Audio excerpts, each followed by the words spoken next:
cerita Nabi Yaqub AS ni, cerita Nabi Yaqub AS ni, sebelum cerita Nabi Yusuf AS nak dibunuh oleh adik dia, oleh abang dia, Nabi Yaqub AS ni dia pergi kat satu tempat di Mesir.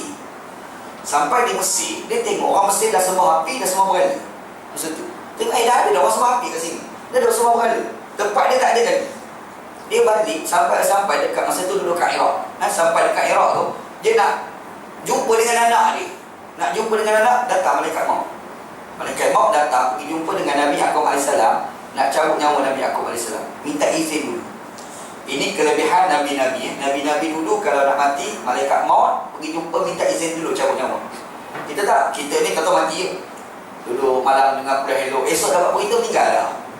Meninggal dapat itu, dah semalam baru dengar kuliah. Kan, macam tu cerita kita. Tapi dulu tak. Nabi-Nabi dulu tak. Nabi-Nabi dulu sebelum mati, malaikat maut ni nak cabut nyawa tu, dia minta izin dulu dengan Nabi tersebut. Betul kan? Kalau kita tengok Nabi Ibrahim AS pun serupa, Nabi Yaqub AS, Nabi Daud tu siap pelempang lagi. Tu bunyi canggih Nabi Daud. Yalah raja, raja tuanku. Dia tuanku tu dalam takhta dia punya hebat. Tiba-tiba datang malaikat maut nak pergi cabut nyawa, buat lebih kurang sembang, maka pelempang kan. Pelempang sebiji. Allah mak kena pelempang pula kan. Nabi Ibrahim AS dia boleh buat negosiasi.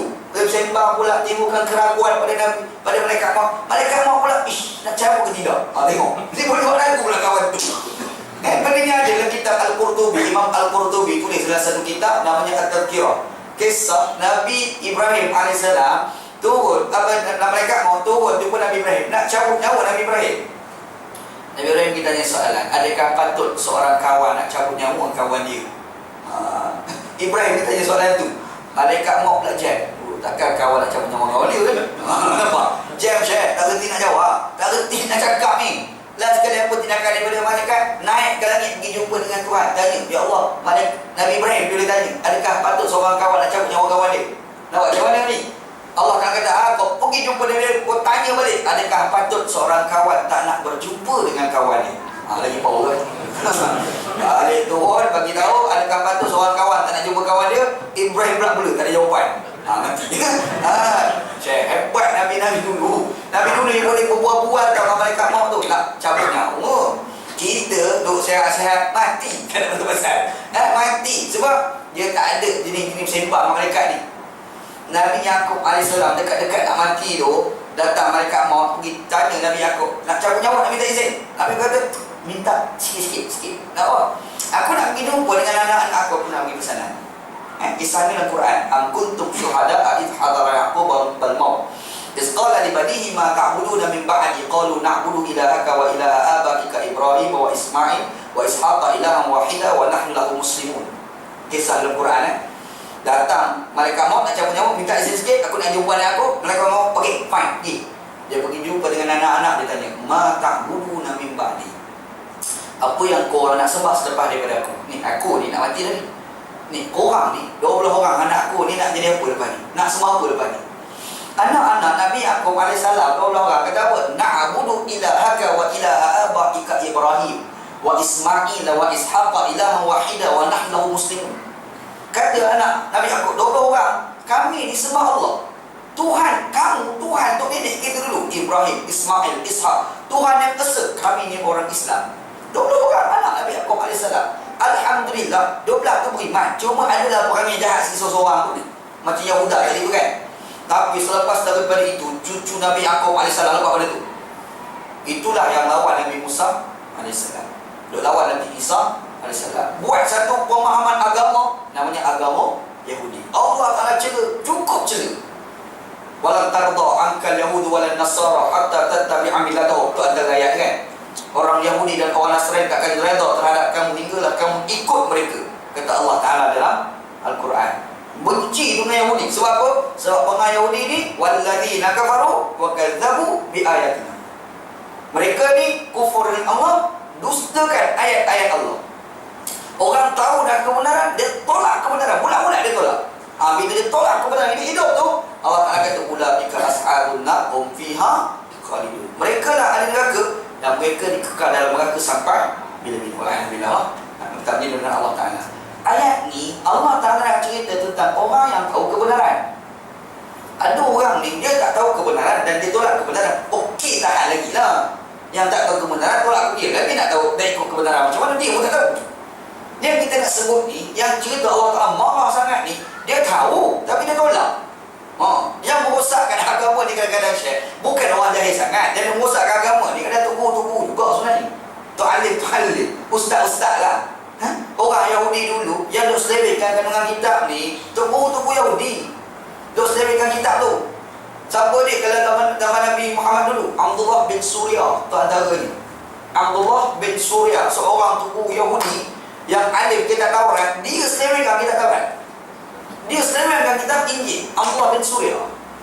Bila berlaku zina di kalangan orang Yahudi pada masa itu, dalam hukum Taurat, zina dalam kitab Taurat ni bunuh sampai mati, rajam sampai mati. Itu Taurat punya undang. Tiba-tiba berlaku pembunuhan, berlaku zina. Macam mana dapat dia kata ish nak bunuh tak tergamuk? Macam mana nak buat? Macam ni, kita tangkap dua pezina, kita ikat terbalik, kita conteng muka dua orang ni, lepas tu kita arak satu kampung, kita cakap dia ni pezina, kita malukan dia. Siapa buat tu? Abdullah bin Surya, pandai-pandai mereka. Pandai-pandai dia buat. Ada dalam ramai-ramai itu seorang tu Yahudi yang telah masuk Islam, namanya Abdullah bin Salam. Dia ni dah masuk Islam dah, tetapi dia alim Taurat. Taurat dia hafal. Ni punya canggih Muhammad ni. Abdullah bin Salam. Abdullah bin Salam ni dia tengok pelik, dia pun terus pergi jumpa Nabi Muhammad, cerita dekat Nabi SAW. Muhammad ya Rasulullah, macam mana ni orang Yahudi buat perangai zina dalam Taurat, rejam. Tiba-tiba dia tak rejam, dia pergi kat balik pintu, dia pergi conteng muka, arak satu kampung. Pelik sungguh. Aku pun mengaji juga, tak jumpa benda macam ni. Nabi kata, kau panggil balik Abdullah bin Surya tu datang, bawa kitab di sini. Datang Syekh bawa kitab. Kitab zaman dulu besar tau. Dulu besar kan. Macam tengok cerita piramid lah. Tengok cerita piramid. Cerita apa Putri Bunian, orang minyak. Dia buka kitab, wah kau besar kitab kan. Nah betul. Kalau mengaji dekat Pakistan, Pak nak belajar dulu kitab besar media dia ada kitab. Anak menulis balik tu kitab hadis. Kitab hadis Sahih Al-Bukhari, Sahih Muslim, Sunan Abu Daud, An-Nasa'i, Tirmizi, Ibn Majah tu, Sunan Sittah tu, dia punya besar kitab tu, kita bawa tu, nampak besar kitab pada ustaz. Anak masa tu kecil lagi, bawa kitab tu, Allah besar kitab pada tuan. Kata mana kata besar kitab pada orang nak mengaji. Besar kitab. Kitab tu kalau buka tu penuh satu meja, sebuah kitab. Itu kitab kita mengaji Pakistan. Kitab zaman dulu, zaman Nabi Muhammad tu. Ambil kitab dulu depan Nabi, buka besar. Kau baca hukum zina dalam kitab Taurat, dia pun baca, perempuan baca. Sampai dekat ayat rejam tu, dia ambil dengan jubah, dia tutup atas, dia pun langkah ayat. Teror Muhammad ni, langkah ayat. Bila langkah tu, Nabi Muhammad ni orang tu huruf, dia tak tahu. Sebelah tu Abdullah bin Salam tu buku Yahudi, kerti baca. Dia tanya, apa langkah ayat ni? Angkat dengan jubah tu. Ni jubah-jubah tu angkat. Bila angkat, rupa-rupa dalam kitab Taurat, rejam sampai mati. Punya jahat Yahudi ni Syekh. Dia menipu atas darat orang ni. Dia ada menipu biasa tau. Dia menipu atas darat tu masalah. Maksudnya kita dengar, ini menipu ni, automatik boleh tahu. Dia orang Yahudi, jahat pada apa? Disebabkan dia orang tahu kebenaran, dia orang selewengkan kebenaran, makanya Allah telah nyatakan mereka itu ahli neraka dan kekal sampai bila-bila. Benda ni yang kita orang Islam kena fikir. Kita orang Islam kita kena fikir. Kita ni kadang-kadang orang yang tahu kebenaran tetapi kita sembunyikan kebenaran. Dan ada pula yang lagi jahat, dia tahu kebenaran tetapi diselewengkan kebenaran. Walhamdulillah. Nabi Muhammad SAW pernah sebut dalam satu hadis, kata Nabi SAW, inna akhwafa ma akhafu alaikum ba'di, perkara yang cukup aku takut yang berlaku kepada kamu selepas daripada aku, kata Nabi SAW, alimul lisan, orang yang pandai cakap. Alimul lisan, alim lisan, lidah dia alim. Dia tak alim, lidah dia alim. Masuk ni kalau cakap ni, mufti dengar tu, mufti tak jawatan lah. Sembang tu, ni tak jawatan, dia sembang ni. Nak ceritanya, akhir zaman akan berlaku benda macam ni. Pesanan daripada Allah SWT, mudah-mudahan kita berhati. Pesanan daripada Allah SWT, mudah-mudahan kita ambil pengajaran. Pesanan daripada Allah SWT, mudah-mudahan kita ikut pesanan Allah SWT, ambil perhatian terhadap pesanan Allah SWT. Mudah-mudahan Allah Ta'ala akan bagi kebaikan kepada kita. Allah Ta'ala akan bagi syurga dia kepada yang itu kita haraplah dengan Allah Subhanahu wa Ta'ala, insya-Allah.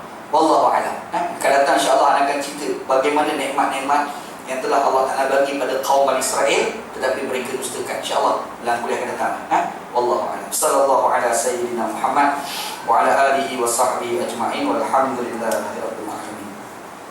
Bismillahirrahmanirrahim. Alhamdulillahi rabbil alamin. Wassalatu wassalamu ala asyrafil mursalin wa ala alihi wa sahbihi ajma'in. Allahumma rzuqna ilman nafi'a. Ya Allah, ya Tuhan kami, rezekikan kepada kami ilmu yang memberi manfaat, wa amalan salihan mutaqabbala, dan amalan yang salih, dan amalan tersebut diterima, wa rizqan halalan thayyiban, dan rezeki yang halal dan rezeki tersebut baik.